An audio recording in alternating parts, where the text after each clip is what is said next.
ಓಂ ಮೂರ್ತಿತ್ವೇ ಪರಿಕಲ್ಪಿತಶಶಭತೋ ವರ್ತ್ಮಾ ಪುನರ್ಜನ್ಮನಾಂ ಆತ್ಮೇತ್ಯಾತ್ಮವಿದಾಂಕದುಶ್ಚೇಜತಾಂ ಭರ್ತಾಮರಜ್ಯೋತಿಷಾಂ ಲೋಕಾನಾಂ ಪ್ರಳಯೋದಯಸ್ಥಿತವಿಭುಶ್ಚಾನೇಕಧಾಜಶ್ರುತೌ ಭಾಚನ್ನಃ ಸತತಾತ್ಮನೇಕಕಿರಣಸ್ತ್ರೈಲೋಕ್ಯದೀಪೋ ರವಿಃ. ನಮಸ್ಕಾರ.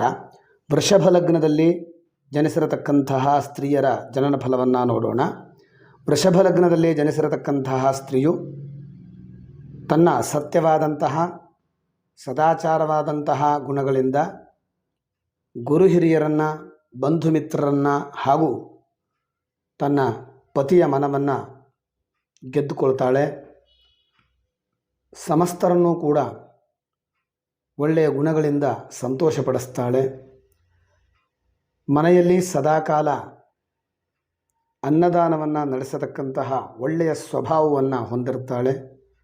ನಿಯಮ, ವ್ರತ, ಪೂಜಾದಿಗಳಲ್ಲಿ ವಿಶೇಷ ಅಭಿರುಚಿಯನ್ನು ಹೊಂದಿರ್ತಾಳೆ. ಈಕೆ ಉತ್ತಮವಾದಂತಹ ಸಂಪ್ರದಾಯವನ್ನು ಬೆಳೆಸತಕ್ಕಂಥವಳಾಗಿರ್ತಾಳೆ. ಹಾಗೆ ಅದರ ಜೊತೆಗೆ ಆಧುನಿಕ ವಿಚಾರಗಳನ್ನು ಕೂಡ ಮೆಚ್ಚುವಂಥವಳಾಗಿರ್ತಾಳೆ.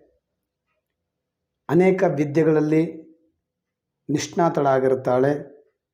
ಉತ್ತಮವಾದಂತಹ ಹರಿತವಾದಂತಹ ಬುದ್ಧಿಯನ್ನು ಹೊಂದಿರ್ತಾಳೆ. ಅತ್ಯಂತ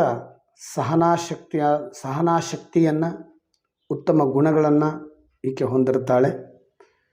ಹಾಗಾಗಿಯೇ ಈಕೆಯ ವಿರೋಧಿಗಳು ಕೂಡ ಈಕೆಯನ್ನು ಶ್ಲಾಘಿಸ್ತಾರೆ, ಗೌರವಿಸ್ತಾರೆ. ಒಳ್ಳೆಯ ರೀತಿಯಲ್ಲಿ ತನ್ನ ಜೀವನವನ್ನು ಈಕೆ ನಡೆಸ್ತಾಳೆ. ಹೀಗೆ ವೃಷಭ ಲಗ್ನದಲ್ಲಿ ಜನಿಸಿರತಕ್ಕಂತಹ ಸ್ತ್ರೀಯರ ಜನನ ಫಲವನ್ನು ಹೇಳಿದ್ದಾರೆ. ನಮಸ್ಕಾರ.